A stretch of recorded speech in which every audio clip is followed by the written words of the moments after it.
Ma vie devenait prévisible et ça me faisait chier à 25 ans d'avoir une vie prévisible. Pourtant, tout était déjà écrit. L'argent, en tant que salarié, nous enferme. Ça peut te rendre heureux si à côté, tu as de l'argent et du temps disponible avec tes proches.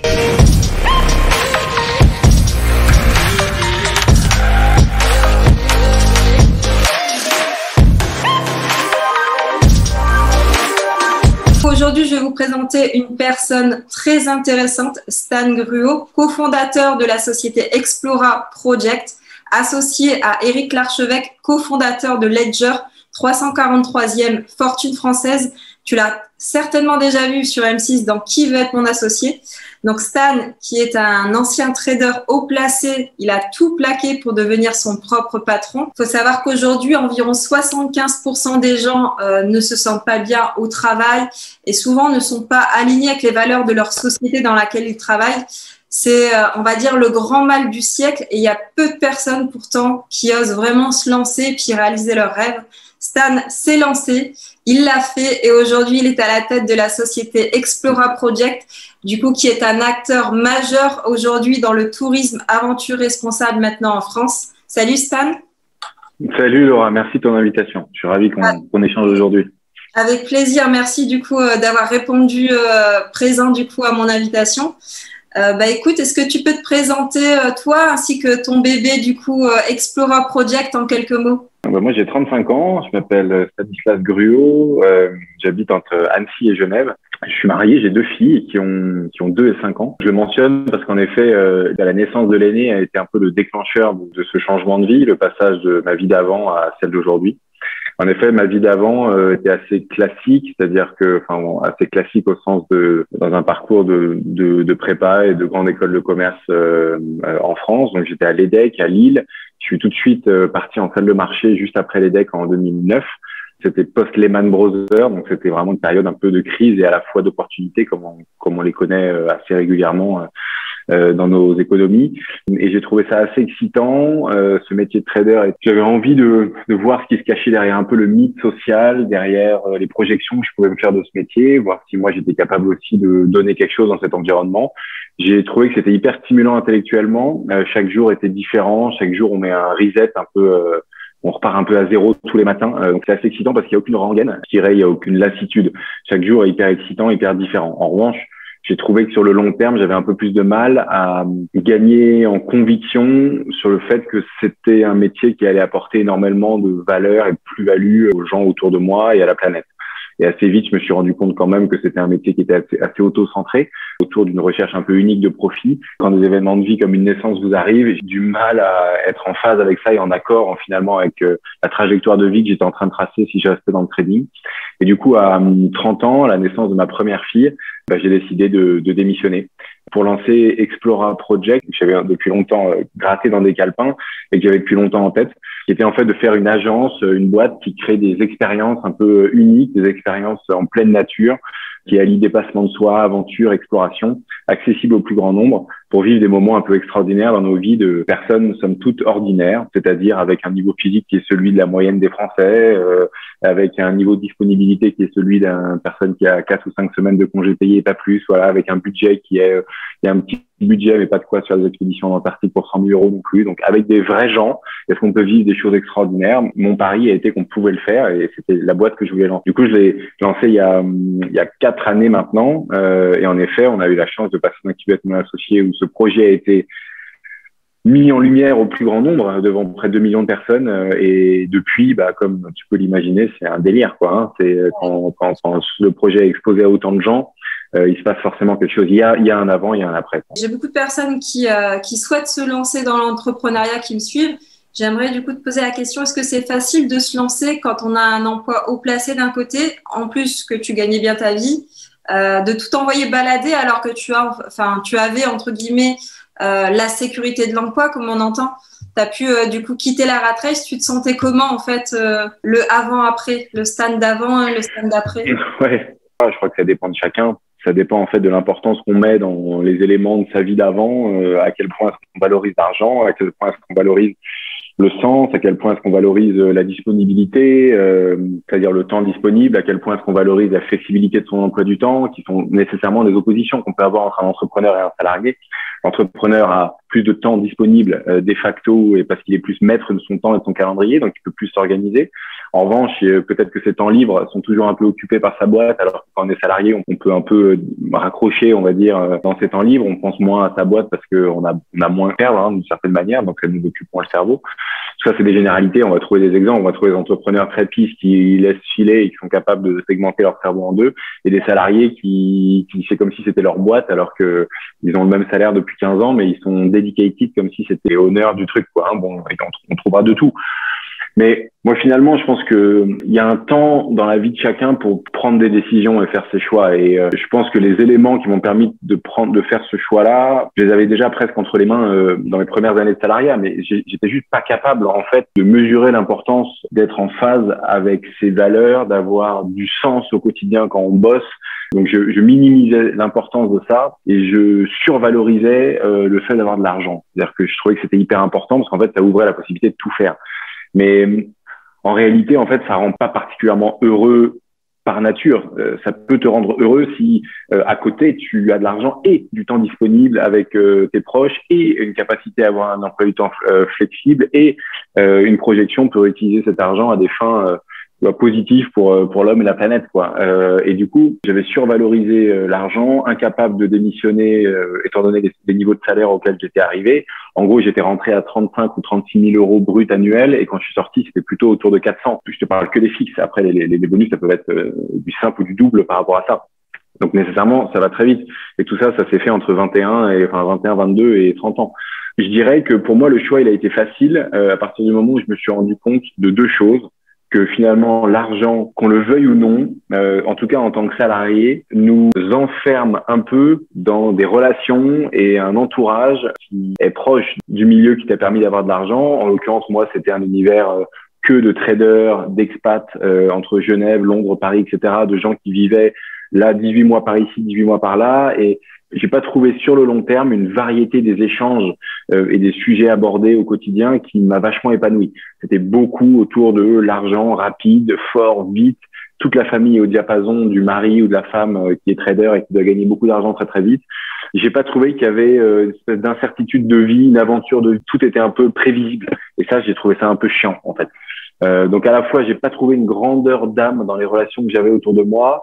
J'ai pas trouvé, et puis on était mono-sujet, qu'on le veuille ou non, j'ai trouvé que ma vie devenait prévisible et ça me faisait chier à 25 ans d'avoir une vie prévisible. Je trouvais que c'était un truc de vieux, tu vois, j'avais pas envie, ça me foutait le bourdon, quoi. J'avais pas l'impression d'avoir vécu encore le grand frisson de ma vie et pourtant tout était déjà écrit. Et puis le dernier élément qui a été, donc ça c'est des éléments, ces deux premiers, c'est des éléments qui ont grandi au fur et à mesure des années, donc que j'ai réalisé, on va dire petit à petit. Et l'élément déclencheur, parce qu'il en faut toujours un, dans les prises de décision, on a toujours des lames de fond qui se baladent et l'étincelle, quoi, l'élément déclencheur. L'élément déclencheur, ça a été quand je suis devenu papa, je me suis dit, maintenant, ma vie, le paradigme de ma vie, il change un peu, quoi. Il y a pas que ma femme et moi et les potes. Il y a une autre entité, c'est les enfants qui sont dans une ultra-dépendance, qui ont besoin, dès leur première seconde de vie, d'une confiance, d'une attention pour les construire pour l'avenir. C'est un rôle hyper important. Ça, si tu veux, ça m'a fait déjà relativiser ma vie d'avant, décentrer un peu ma vie de mon boulot, mon sport, mon projet, tu vois. C'est l'enfant qui devient pour un temps, peut-être, ou pour la vie, dans certaines fratries, mais le point de départ des prises de décision. Donc, en fait, le temps de disponibilité pour ma paternité est devenu d'un coup un nouveau facteur très important. J'ai dit plusieurs fois, ça fait un peu une phrase choc, mais je la répète parce qu'elle est réelle. En fait, quelques secondes après la naissance de Castille et ma fille aînée, j'étais déjà sur mon téléphone, dans la salle d'accouchement, sur Reuters, à regarder l'évolution des marchés financiers, de ma position, parce que j'étais encore trader à l'époque. Et là, je me suis dit, l'Amigo, c'est vraiment une merde, en fait. Et j'avais un moment de malaise sur le coup. Il y a eu un échange de regards avec ma femme, qui connaît ma posture de, comme ça, la tête dans le guidon, en train de regarder mon téléphone. Elle sait ce que je fais. T'étais hyper connecté, du coup. J'étais évidemment hyper connecté et je dirais un peu, c'est l'entrepreneur qui fait des touches rapides dans la journée pour voir où en sont les ventes, pour voir, pour répondre à 2-3 trucs urgents. Mais dans la vie de quelqu'un de bien organisé et qui est équilibré, ou en tout cas qui a un équilibre entre les 4 pieds de son tabouret, la famille, les amis, l'aspect pro et les projets long terme, les 4 pieds du tabouret pour avoir une vie stable, S'il y en a que 1, 2 ou 3 sur 4, ça foire, hein, le truc est bancal. Bon, c'est vrai qu'un tabouret, ça tient à 3 pieds, donc c'est pas une très bonne image, mais t'as compris, il faut qu'il y en ait 4 pour que ce soit équilibré. Mais normalement, dans la vie de ce gars-là ou de cette fille-là, on n'a pas à être pris en pleine journée pendant 20 minutes, une demi-heure, 1 heure sur un truc d'un coup urgent qui pop-up et qu'il faut gérer. Normalement, quelqu'un d'organisé qui a une vision et qui sait où il va, il a besoin de une réponse à un petit truc ici et là, etc. Mais il peut à peu près gérer ses temps de travail et ses temps de pause. Et moi, j'étais incapable. Donc, c'est le différentiel que je fais entre connecté positif, c'est-à-dire connecté toujours au fait, apportant c'est-à-dire disponible, connecté disponible, mais qui met pas sa vie entre parenthèses à la moindre question, au moindre truc, et le connecté un peu addictif qui dès qu'il replonge dans son téléphone, pour la moindre stimulation, il en sort plus, tu vois. D'un sujet à l'autre, il reste dedans et au final, il se met à bosser à distance avec son téléphone et il a raté ce moment de vie plus privilégié, plus tard qu'il aurait dû avoir à ce moment-là. Ton discours, ça me fait penser à quelque chose que j'ai vécu dans le passé, étant donné que moi, dans l'e-commerce, maintenant, je délègue cette partie-là à mon équipe. Mais j'étais hyper connectée sur les réseaux. Il fallait que je sache qu'est-ce qui se dit. Dernièrement, j'étais connectée à toute heure du jour ou de la nuit.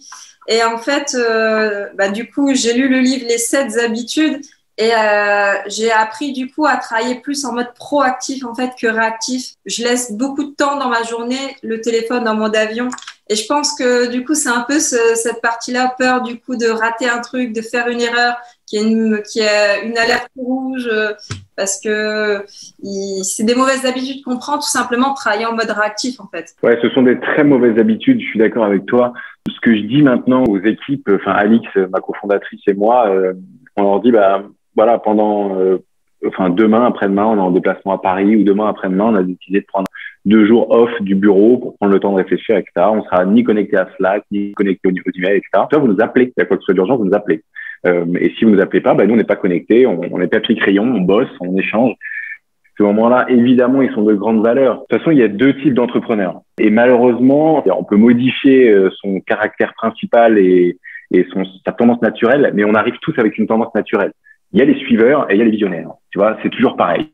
Il y a ceux qui, papier crayon, inventent demain, et il y a ceux qui sont dans la réaction et qui tournent avec le vent, qui sont d'accord avec le dernier qui parle, qui savent pas où ils vont, et quand leur compétiteur fait A, ils font A, et quand leur compétiteur fait B, ils font B. En fait, ils font A' et B', parce qu'ils le font moins bien, parce que c'est pas eux qui n'ont pas toute la vision long terme de ce que A a voulu faire. Ils voient juste la phase immergée de l'iceberg, donc c'est une pâle copie de ce que le gars veut faire, mais ils seront encore en retard sur le coup d'après, et ainsi de suite.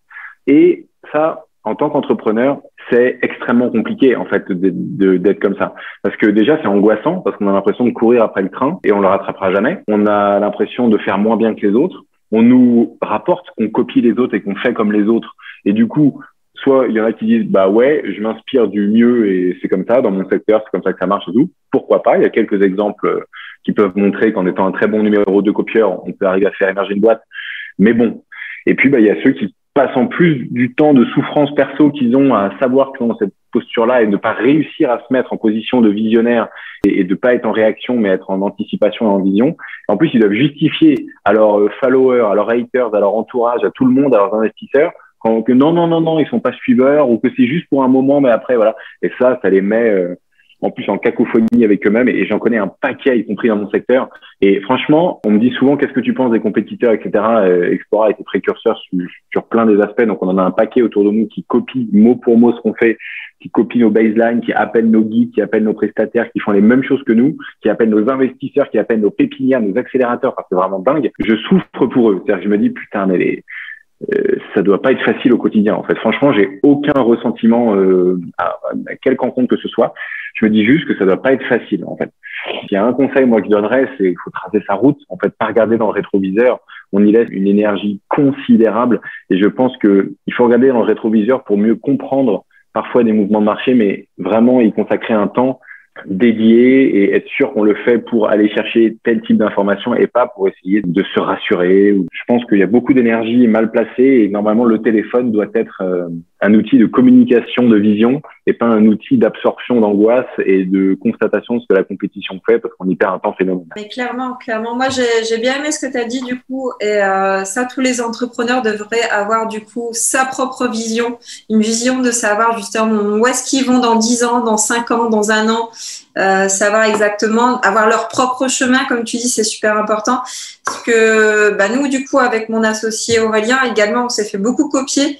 Les premières fois, tu le prends à cœur et t'es vénère, quoi.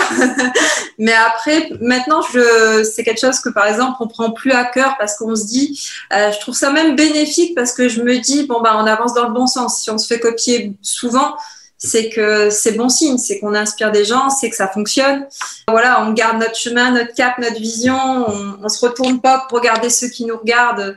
On trace notre chemin tout simplement, on kiffe, on kiffe le chemin. Ouais, effectivement, mais alors après, je pense que tu vois, n'importe quel entrepreneur aimerait exécuter en fait ça et dire moi aussi j'ai envie d'avoir ma vision. Et il y en a qui l'ont pas. En fait, il y en a qui n'ont pas de vision. Et la question, c'est plutôt comment est-ce qu'on est capable d'accoucher d'une vision? Parce qu'en fait, on se réveille pas un matin avec tu vois une projection extrêmement claire de ce que les 10 prochaines années vont être. Et en fait, ça passe par des antichambres. Et si on n'est pas capable de faire, si on ne fait pas ce travail préalable, la vision n'émerge pas d'elle-même. En tout cas, moi, j'ai pas de méthode infaillible, mais la mienne, elle est déjà de me documenter sur son secteur. Évidemment, donc de lire les tendances, de lire les signaux faibles, donc d'aller trouver en fonction de son secteur d'activité comment aller chercher des signaux faibles. Donc un des signaux faibles, c'est par exemple, qui est déjà un peu un retard de phase, mais c'est ce qui excite les médias. Ce qui excite les médias va être mis plus ou moins rapidement devant, du coup, à la vue et au su de tout le monde. Et dans un deuxième temps, ce que les gens voient dans les médias, ils veulent le consommer pour eux-mêmes. C'est exactement la même chose que dans le voyage, la tendance qu'il y a eu dans le voyage pleine nature, dans l'aventure. On a eu Koh-Lanta, The Island, on a eu Bear Grylls au UK, Mike Horn en France, des figures en fait du dépassement de soi et de l'aventure. Les gens, ils en ont bouffé pendant 10 ans de Mike Horn, Bear Grylls, The Island, et on leur a mis à l'écran le fait que l'homme et la femme providentielle, c'était celui qui était à l'aise à la ville, mais aussi à l'aise en pleine nature et qui savait faire des choses de ses doigts comme nos ancêtres savaient le faire, etc. Quand pendant 10 ans, on t'a donné le message subliminal, l'homme vraiment complet, il était à l'aise à la ville comme en pleine nature, les gens, au bout d'un moment, ils se disent, moi aussi, je veux faire de la survie, moi aussi, j'ai envie de voir ce que je vaux, moi aussi, j'ai envie de faire des expéditions, des aventures. Et du coup, après, le marché du voyage d'aventure ou le marché du voyage s'étonne que le voyage d'aventure est en train de passer d'une niche de 2-3% du tourisme mondial à 15% en moins de 10 ans. On dit, mais c'est en train d'exploser. Oui, mais les médias, ça fait 25 ans qu'ils nous foutent ça devant les yeux. C'est l'homme de demain, c'est l'homme à l'aise à la ville et en pleine nature. Mike Horn, il est sponsor de plein de marques, donc il est devenu même égérie finalement de plein de marques de montres et de bagnoles et que sais-je. Donc en fait, ça c'est un des signaux faibles, par exemple, d'une consommation du voyage que nous on a eu depuis des années. Et après, il y a une autre règle que je donnerais pour être en veille sur son secteur, c'est regarder ce qui se passe dans les autres espaces mondiaux. Aujourd'hui, on a quand même une consommation des produits et des secteurs qui est assez régionale. C'est-à-dire qu'en gros, on a un trend de Canadien-Américain, on a un trend asiatique, on a un trend européen et on a un trend australien, néo-zélandais qui peut être parfois un peu plus exotique et qui est souvent en falot de l'Asie ou de l'Amérique du Nord. En gros, tous les marchés, et le marché africain est complètement indépendant et a des dynamiques de trend qui sont beaucoup plus longues dans le temps par rapport aux autres. Mais ces 4 marchés, on va dire nord-américain, Asie, Australie, Néo-Z et Europe, c'est des marchés qui sont dans plein de moments qui se suivent les uns les autres. Et du coup, la mode, ça part plutôt d'Europe, la tech, ça part plutôt des US, les innovations hardware, ça part plutôt d'Asie et des US. Et en fait, tu te dis, mais c'est marrant, comment ce truc-là arrive en Europe? Ouais, mais ça fait déjà 5 ans qu'il est en train d'exploser aux US ou 2 ans qu'il explose au Japon. Il y avait des signaux, en fait. Donc, l'autre élément, c'est d'aller regarder, du coup, ce qui se passe sur les autres continents. Et dernier élément, je dirais que c'est d'aller essayer de voir dans quelle mesure, toujours dans l'idée de se construire une vision, dans quelle mesure d'autres secteurs, qui n'ont rien à voir avec son secteur, peuvent influer notre secteur. C'est-à-dire, en gros, comment est-ce qu'il y a des bonnes pratiques et des innovations d'autres secteurs qui vont finir par révolutionner le nôtre. Donc, Internet a révolutionné tous les secteurs. Pas de faire de dessin, tu le sais bien. Mais un exemple intéressant de, par exemple, la location, l'économie circulaire dans les fringues, etc. C'est arrivé d'abord avec des plateformes de re-commerce. Ça a commencé par des petits acteurs qui, en SaaS, proposaient des solutions de re-commerce. La plupart des boîtes se sont mis à faire ces propositions-là. Et c'est en train d'exploser. Il y a des business qui ne se sont créés que autour du re-commerce. Et c'est même en train de toucher plein d'autres secteurs en cascade. Même le secteur du voyage et de l'aventure. Parce qu'avant, les gens achetaient pour pouvoir voyager des éléments, pour pouvoir partir faire du sport ou partir à l'aventure. Maintenant, ils louent, ce qui fait qu'ils sont prêts à augmenter leur panier moyen sur le voyage ou sur l'activité, parce qu'en fait, ils ont un panier matériel qui a baissé et qui est moins cher. Donc, en fait, ça, c'est des éléments qu'il faut regarder. Et troisième et dernier élément pour se construire une vision, c'est échanger de personne à personne, faire des échanges de bonnes idées et de mauvaises idées. Les visions, elles n'accouchent pas comme ça. C'est-à-dire aller challenger avec des personnes de son entourage et des personnes qui ont la capacité à avoir posé des visions dans d'autres secteurs aussi. C'est-à-dire il faut toujours avoir, je pense, dans son entourage 5 à 10 personnes qui ont été des visionnaires à un moment de leur marché ou qui le sont et qui ont donc cette capacité à lever la tête et à regarder le coup d'après et qui sont pas à la tête dans alors mon acquisition de membres sur janvier, on est où, deuxième quinzaine de février, pourquoi le panier moyen, machin. C'est des gens qui sont parfois capables de lever la tête et de prendre ces moments-là. C'est une posture qui ne s'improvise pas, il faut la travailler. Et donc, je pense que c'est un bon complément d'échanger avec ces gens-là. Ils sont capables, sans connaître votre marché, ils sont parfois capables de poser une vision parce qu'ils ont une culture de ce qui se passe dans les secteurs, dans les dynamiques, dans les autres régions qui aide énormément. Voilà ce que je dirais pour accoucher d'une vision. Les 3 étapes. Ça me fait penser aussi le fait que je coach du coup moi-même beaucoup d'entrepreneurs. En fait, tu apprends à ton cerveau à réfléchir à plein de business à la fois. Ouais. C'est comme un muscle en fait. On est des sportifs de haut niveau. On est capable d'arriver avec un problème. On ne connaît pas l'entreprise, on ne connaît pas la personne. En 2 secondes, on peut avoir la solution. C'est tellement que parfois, on s'entraîne en fait justement à réfléchir à plein de choses. Et comme tu dis, ça, je pense aussi que ça vient en plus de réfléchir dans d'autres business qui ne nous concernent pas forcément à la base. On est la moyenne des 5 personnes qu'on côtoie le plus. Du coup, si on côtoie des gens qui sont, on va dire, plus intéressants, que ce soit dans le business, même dans autre chose, dans des domaines sportifs, culturels, etc., ça t'ouvre l'esprit justement, le fait d'échanger sur des choses que tu n'as pas l'habitude de parler. Donc ça, c'est vrai que ça peut te donner des idées dans l'entrepreneuriat. Et comme tu disais, ne pas hésiter à regarder ce qui se passe ailleurs que dans son milieu. Regarder outre-Atlantique, regarder dans le monde entier également.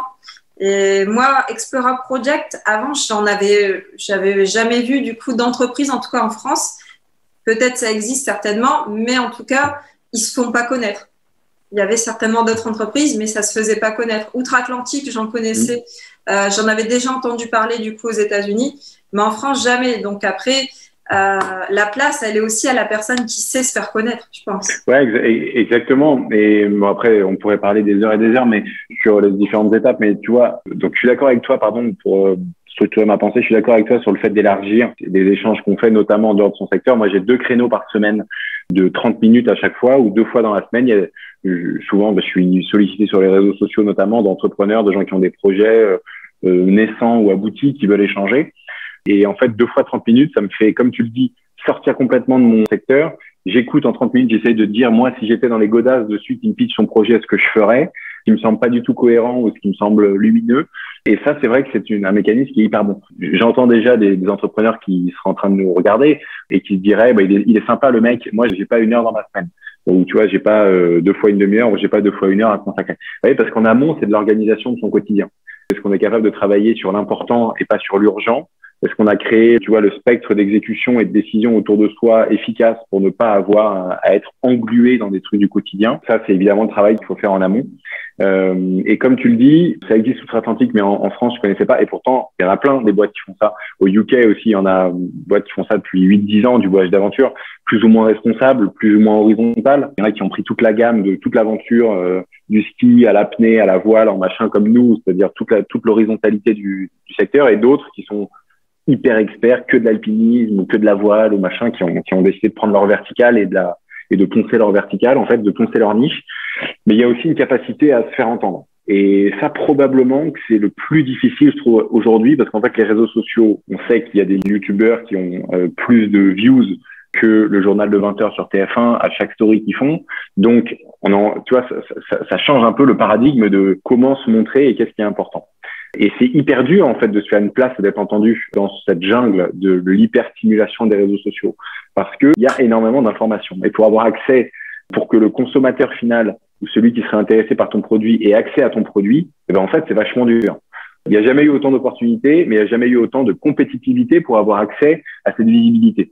Donc, si tu veux, il faut jouer en phase avec les participants qu'on veut toucher. C'est toujours pareil, le bon vieil exercice du persona marketing. Quelle est la journée de ce persona marketing? On a fait un travail chez Explora qui était, non, je veux pas que tu me dises en un slide ou 2 slides, quel est, tu vois, ton persona ou de faire 3 personas types. Je veux que tu me racontes la journée de ce mec-là ou de cette fille-là.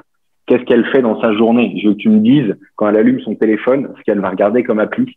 Je veux que tu me dises ce qu'elle écoute à la radio, ce qu'elle regarde comme émission de télé, si elle a la télé d'ailleurs, parce qu'elle en fait elle a pas la télé. Ah ok, elle a pas la télé. Qu'est-ce qu'elle lit? Est-ce qu'elle boit pas d'alcool et est-ce qu'elle est végane ou est-ce qu'elle prend une pinte tous les vendredis avec ses potes? Qu'est-ce qu'ils font pendant la pinte du vendredi avec ses potes? Ils se racontent ah j'ai vu une boîte là, j'ai vu un truc passer sur Insta. Est-ce que c'est du bouche à oreille à ce moment-là? Je veux tout connaître. Je veux savoir au moins la vie de ce gars-là ou de cette fille-là est organisée. Et la plupart des gens, ils disent, t'es gentil, je peux te raconter une histoire, j'en sais rien. Si, tu sais quelque chose, parce que tu prends ton téléphone, tu appelles tes clients et tu leur demandes en 10 minutes et tu fais des appels quali, comme tu sais probablement très bien faire aussi. Tu couples avec du quanti et quanti plus quali, tu as quand même une bonne, tu vois, tu fais du quanti avec des typeforms ou des formulaires où tu as de la réponse un peu de masse. Et après, tu as du quali où les gars, ils te racontent leur life. À la fin, je te jure que tes clients, tu les connais. Et quand on doit te dire, quand après tu es contacté par tel ou tel support, médias, agence pub, affiliation online, banners, télé, radio, machin, on te dit, bon, si c'est de l'organique et que c'est payant et que c'est gratos, bon, très bien, la plupart du temps tu prends. Mais si c'est payant, comment est-ce que tu peux arbitrer pour savoir si c'est la bonne manière de donner de la visibilité à ton business? Si tu connais parfaitement ton persona, tu sais si pendant sa journée, il va avoir accès à ce média ou pas. À partir du moment où tout ça est aligné, les décisions se tranchent vite, tu as du temps de cerveau disponible, tu le mets à l'écoute en dehors de ton business et tu peux poser une vision. Donc tout ça est lié. Clairement. Parce que ce que tu dis, c'est exactement du coup ce qu'on entraîne du coup les entrepreneurs qu'on coach à définir son client avatar cible, tout justement retracer sa journée, qu'est-ce qu'il fait, où il va, qu'est-ce qu'il fait dans la vie, combien il gagne dans la vie. C'est bien aussi de savoir son budget. Et on a une petite phrase qu'on dit toujours, c'est qui détient l'information domine. Donc forcément, si tu n'as pas d'informations, comment tu veux avancer? Tu avances dans le noir en fait. Et le but, c'est justement d'avoir toutes les informations, toute la data, de l'analyser pour faire un super plan d'action justement. Ouais. Et il y a autre chose, je trouve, qui manque. J'ai l'impression que, comme dirait Anthony Bourbon, le why et le personal branding sont en fait des éléments aujourd'hui essentiels pour être capable d'être performant, puissant et impactant en B2C d'abord, mais aussi de plus en plus en B2B. Et en fait, je trouve que la plupart des boîtes, des projets ne travaillent pas assez la raison pour laquelle ils apportent cette proposition de valeur au secteur, leur histoire personnelle. Et du coup, aujourd'hui, sur des clients qui sont en recherche de sens, il manque un petit quelque chose, l'affinité, l'émotion, l'envie d'adhésion, la sympathie, l'admiration, quel que soit le sentiment que vous cherchez à votre histoire à générer. Il manque ça pour un passage à l'action.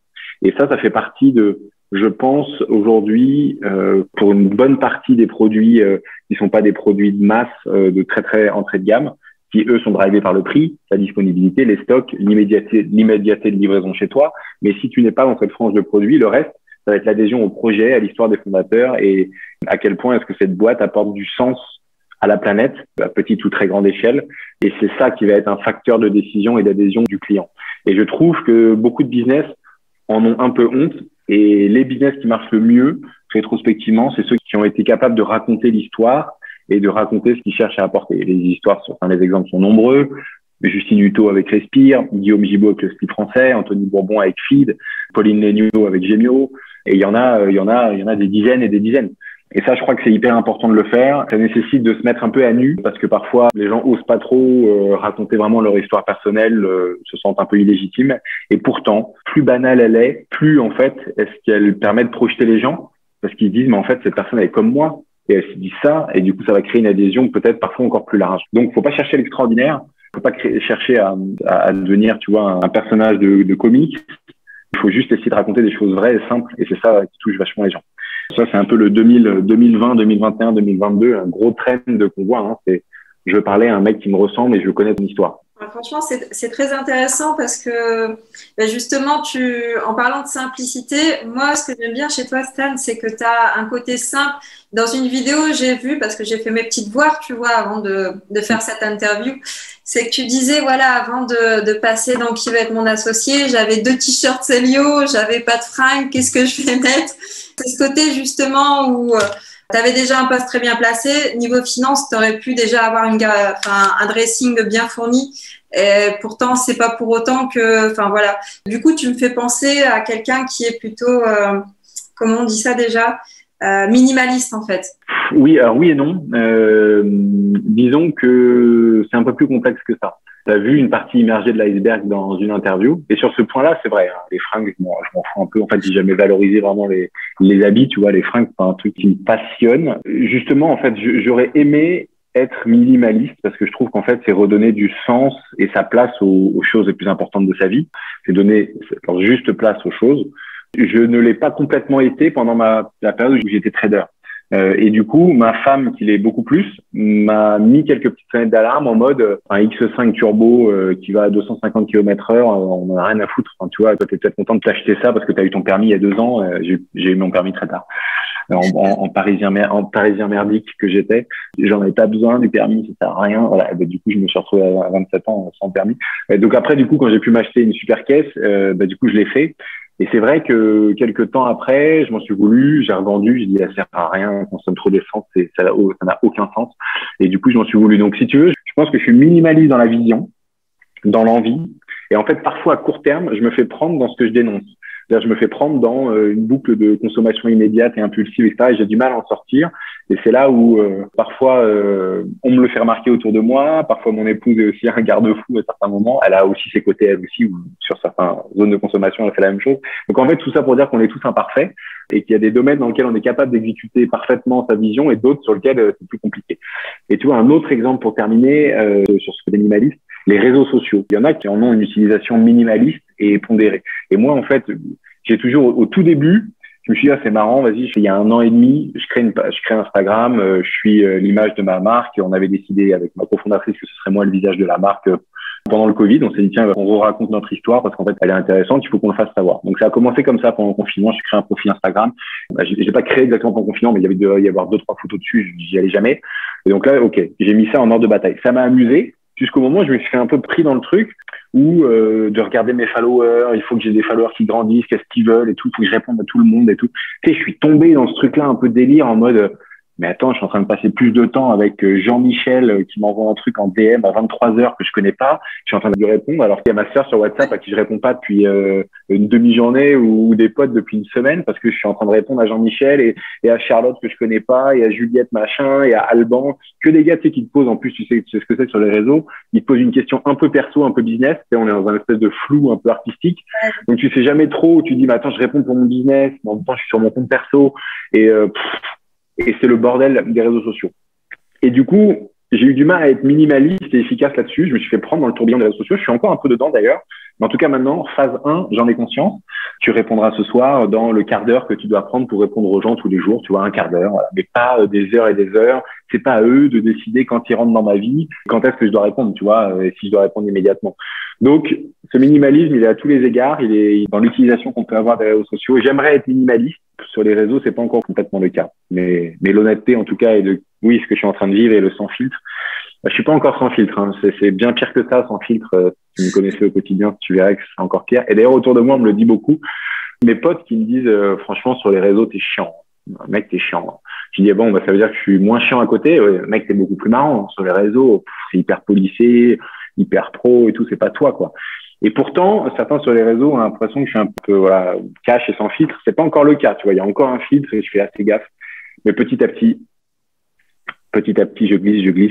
Attention, on va vers le pire. C'est aussi la carte d'identité un peu on va dire de l'entreprise, puisque du coup, tu es à la tête d'Explora Project, donc tu dois, même si c'est pas entièrement le toi de tous les jours, Tu dois du coup avoir montré une belle image dans le sens où professionnel en fait, tout simplement. Tu peux pas dire aux personnes qui vont te voir, qui sont peut-être clients Explora Project, je vais me prendre en photo en pantoufle. On ne sait pas si ça va être bien interprété. Enfin voilà, des choses comme ça. Je pense que c'est une certaine image à donner pour respecter les clients ou les followers qui aimeraient bien justement avoir des réponses à leurs questions, qui te suivent. Voilà, tu les inspires aussi. Ouais, mais tu vois, non, moi, je serais quand même plus mesuré sur ce que tu dis. Oui, c'est ce que je fais, ce que tu dis, tu vois, donc inconsciemment, c'est ce qui me drive. Mais en vrai, si je veux avoir un temps d'avance sur les méthodes de communication efficaces des prochaines années, il faudrait pas. Il faudrait que je me montre comme je suis, en simplicité, et que je dise ce que je ressens dans les bons et les mauvais côtés. Et ça, c'est inspirant, cette authenticité, parce que c'est ce qui manque sur les réseaux sociaux. Les réseaux sociaux manquent pas d'images et d'icônes. Je prétends pas en être une, mais tu vois, à lisser les mauvais côtés, tu finis par être une icône. Le gars pour qui tout fonctionne, machin. Mais c'est pas le cas, en fait. Il y a plein de trucs qui foirent dans ma life. Mais jamais je le dis, tu vois, j'ose pas. Je suis pas dans cette phase de capacité à montrer aussi les échecs. Et d'ailleurs, franchement, très très peu de personnes, je trouve, le font sur les réseaux sociaux ou arrivent à le faire correctement. Parfois, c'est un peu mis en scène, tu sens que c'est un faux échec. Et dans les comptes pour lesquels c'est très bien fait, un gars comme Major Mouvement, dans une honnêteté et une transparence, il y a un kiné sur les réseaux qu'on connaissait bien et qu'on l'a vu exploser. Et il arrive à super bien le faire. Donc, du coup, j'aimerais quand même être dans une authenticité bien plus importante. En plus, ça prend moins de temps parce qu'on n'est pas en train de se dire qu'est-ce que je peux montrer, qu'est-ce que je peux pas montrer. Ça veut pas dire qu'il faut tout montrer. Mais en tout cas, être aussi là avec ses failles. En fait, si tu veux, on n'inspirera pas les mêmes personnes qui recherchent moins de superficialité sur les réseaux. Ceux qui sont que attirés par le succès, c'est quand même des gens qui ont souvent une difficulté d'introspection un peu profonde et qui sont un peu en surface, tu vois, ceux qui ont compris et valorisent les échecs et qui sont passés par ces phases-là, ils savent à quel point des échecs ont créé des forces. C'est des gens qui sont peut-être plus matures et ce sont des clients beaucoup plus solides parce que c'est des gens qui vont comprendre l'intégralité de la transformation que ton produit peut leur apporter. En tout cas, nous, pour le voyage transformationnel, et ce sont des gens qui sont de bien meilleurs ambassadeurs que ceux qui vont chercher les gros muscles, le record, l'excitation le faste des podiums, quoi. Hein. Donc, du coup, on a aussi les clients de ta communication. Je vais revenir sur le point, du coup, parler des problématiques, des échecs. Tu en as subi beaucoup. D'ailleurs, comme tout le monde, j'ai envie de dire, même, tout le monde en a subi. Moi, j'en ai subi, tout le monde en a subi. Est-ce que toi, quel est ton plus gros échec que tu as rencontré, du coup? Ou bien un problème que tu as rencontré, pas forcément un échec, mais quelque chose qui t'a bloqué à un moment dans l'avancée d'Explora? Je suis très mauvais sur cette question. Alors, parce que j'ai bien fait mes devoirs, c'est quand tu t'es rendu, j'en ai un, après j'en connais un seul, pas plus. C'est quand tu t'es rendu du coup à qui veut être mon associé et que tu es tombé en panne sur la route. Ouais. J'ai vu ça. C'est ce genre de problème-là que je pense qu'on peut partager parce que tu aurais pu du coup ne pas avoir. On aurait pu t'appeler et te dire bon c'est terminé, tu peux rentrer chez toi en fait, Stan. C'est pas la peine de venir. Ouais, mais ça à la limite, tu vois, c'est rigolo, c'est anecdotique, mais c'est vrai que c'était une panne. La première fois de ma vie, je tombe en panne d'essence. Putain, c'était pour aller sur le tournage. Mais ça s'est bien passé. Dépanneuse Emco, j'ai perdu 2 heures, mais je suis arrivé à temps. Si je cherche quelque chose d'un peu plus profond, c'est que j'impose, si tu veux, aux gens autour de moi un rythme dans toutes les sphères de ma vie, amis, famille, collègues, associés. J'impose un rythme qui est le rythme auquel je veux que les choses avancent. C'est pas très démocratique, le choix de ce risque, le choix de ce, tu vois, je vais pas avoir lapsus, du coup, le choix de ce rythme. Et lapsus, c'est que c'est un risque en fait que tous les gens qui m'entourent, du coup, qui subissent un peu ce rythme, et parfois ça va trop vite pour eux parce que c'est plutôt trop vite que trop lent. Et donc ça, si tu veux, j'ai en tête le rythme auquel doivent aller mes entreprises personnelles, amicales, familiales, pour poursuivre la vision que j'ai. Du coup, ça peut être un peu épuisant pour les gens autour de moi. Et j'ai du mal encore, c'est un échec qui est latent ou c'est un défaut qui est latent. J'en prends conscience quand il y a un peu, tu vois, une rupture, quand tu as un collègue qui me dit j'en peux plus, mec, t'es un malade, il y a trop de trucs à faire, t'es un fou, ça avance carrément, mais j'ai du mal à suivre et tout. Ou quand mon épouse me dit Ouais, bah là, en ce moment, c'est un sprint absolu pour Explora. Il y a moins de temps pour nous. Et là, tu vois, je prends conscience. Je me dis, ah ouais, elle a raison. En fait, elle a raison. Mais j'ai besoin qu'on me le dise pour en prendre conscience, parce que sinon, je suis comme un bulldozer, tu vois. On avance toute et il n'y a pas d'arrêt ni de marche arrière dans mon moteur, quoi. Et ça, disons que c'est quelque chose à nouveau. Je pense phase 1, j'en ai conscience. Quelques mois, années, j'en avais pas conscience. J'ai encore du mal à me raisonner. Je me dis, je peux avancer jusqu'à ce que on me tire la sonnette d'alarme. Alors qu'en fait, c'est plutôt, il vaudrait mieux avoir des liens de communication réguliers pour lire les signaux faibles avant que les signaux forts n'arrivent. En tout cas, professionnellement et avec ma femme, on le fait, on en a conscience. Donc maintenant, on a créé ces moments-là d'échange pour être sûr que, spécifiquement sur ce point-là, pour être sûr que tout le monde est au bon rythme et ça fonctionne et que c'est épanouissant pour tout le monde. Mais je dirais que c'est ça. Voilà, bref, j'ai pas un fait saillant à dire. Ah, si peut-être juste un, et je trouve ça dur à gérer, c'est le moment quand tu lances ta boîte au tout début où 95% de ce que tu racontes, c'est un peu de la merde, tu vois. Mais t'as 5% qui sont très justes et qui vont te servir à construire un ADN. Si tu vois, t'as 5% du brin d'ADN qui fonctionne de ce que sera ta boîte de demain, mais tout le reste, c'est pas encore trop ça, quoi. Et au début, tu te persuades et tu penses que c'est une histoire qui est cohérente. Donc, aux premiers investisseurs, aux premiers salariés, aux premiers, si tu veux, à ton entourage qui te dit alors c'est quoi ton projet, il y a quelque chose qui fonctionne toujours dans chaque projet, dans chaque pitch, il y a un petit morceau qui fonctionne, qui sera encore sur pied quelques années après, mais il y a quand même pas mal de trucs qui sont un peu merdiques. Et ce qui est difficile, c'est qu'au début, il faut à la fois embarquer, rassurer, projeter les gens à qui on parle et donc avoir une certaine confiance. Et en même temps, il faut rester assez alerte pour être capable de vite identifier ce qui est merdique dans le projet et ce qui fera sa force de demain. Donc ça, c'est pas facile parce qu'il faut être à la fois sûr de soi et à la fois complètement à l'écoute. Et un entrepreneur, moi, à qui je dis, écoute, là-dessus, je suis pas d'accord du tout, je pense que ça, c'est pas bon et je ferai comme ça. Quelqu'un qui me dit, ah ouais, t'as raison. Ouais, t'as raison. Ouais, non, t'as raison, j'ai fait trop de la merde, t'as raison. Je me dis, oh là là, le gars, disons, il est pas sûr de lui. Et je préfère, en fait, que quelqu'un qui me dise, bah, écoute, je vois pas pourquoi tu dis ça. Moi, je pense ça et ça. Et quelqu'un qui soit dans une confrontation un peu précise. Et donc, c'est cette phase-là au début où je pense qu'avec Explora, j'ai pitché un projet qui était très niche. C'est des expéditions sportives très engagées, etc. Et je me convainquais qu'il y avait un gros marché, ou qu'il y avait un plus gros marché que la réalité pour cette niche-là. Et comme j'y mettais force de persuasion, les gens m'ont cru. Et j'ai fait une première levée de fonds, base un marché qui était trop petit. Et j'ai fait une deuxième levée de fonds, base un marché qui était trop petit. Et ils ont continué de me suivre alors que le marché était super niche. Parce que je les avais tellement convaincus, ils me disaient, putain, mais le mec a l'air tellement bouillant. On peut pas trop lui dire qu'il a pas raison. En fait, on n'en sait trop rien, mais on va lui faire confiance. Heureusement. C'est la puissance d'un bon orateur, ça. Oui. Partage ta vision, justement. C'est ça qui fait que et si ça s'était arrêté là, ça aurait été une catastrophe. Parce qu'en fait, on serait allé au tapis avec une boîte qui était trop niche. Un marché qui était trop niche pour l'ambition qu'on voulait y mettre et les moyens qu'on voulait y mettre d'acquisition et de vente.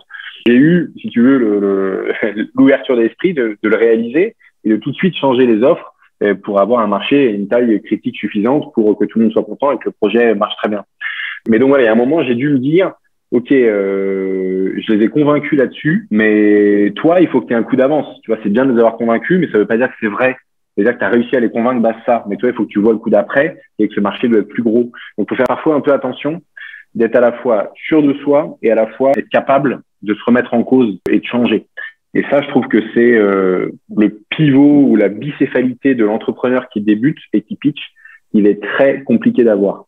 Il faut à la fois convaincre par la conviction qu'on y met et à la fois être capable de montrer à son interlocuteur ou à son auditoire qu'on est suffisamment intelligent pour être capable d'écouter les conseils. J'ai pas fait cette erreur-là, mais je vois comment elle aurait pu se créer si j'avais pas réagi. Et du coup, j'invite n'importe quel primo-pitcher à faire très attention à ça. Après, je trouve ça quand même, dans ce problème-là, je trouve ça que c'est bien parce que justement, quand on a une idée et qu'on y croit, il faut la tester. On ne sait pas si, tant qu'on l'a pas fait, on peut pas être sûr à 100% que ça va fonctionner. Mais il y a Arnold Schwarzenegger, il dit toujours j'ai jamais laissé une pierre non retournée. Donc, dès que tu as une idée, si tu sens que ça sent bon, il faut la tester, même si tu vas échouer 8 fois sur 10. Les 2 fois sur 10 où tu auras réussi, bah là, tu pourras scaler ton idée auquel tu crois et que tu vois que ça fonctionne. Tu pourras grandir cette idée-là, tu pourras toucher plus de gens. Tu pourras en faire profiter de ton produit ou de ton service à un maximum de personnes, en fait. Exactement. Toutes les idées sont pas bonnes à tester, mais on le sait que quand on l'a testé. Voilà, c'est un peu le serpent qui se mord la queue, mais toute la stratégie et tout l'art est de ne pas y consacrer trop de temps et trop d'argent. à ces phases de test. Et c'est vachement dur. C'est vachement dur parce que tester, ça prend du temps et de l'argent. Et ouais, exactement. Bah super. Bah du coup, merci beaucoup Stan du coup d'avoir accepté mon invitation puis cet échange que j'ai trouvé super enrichissant.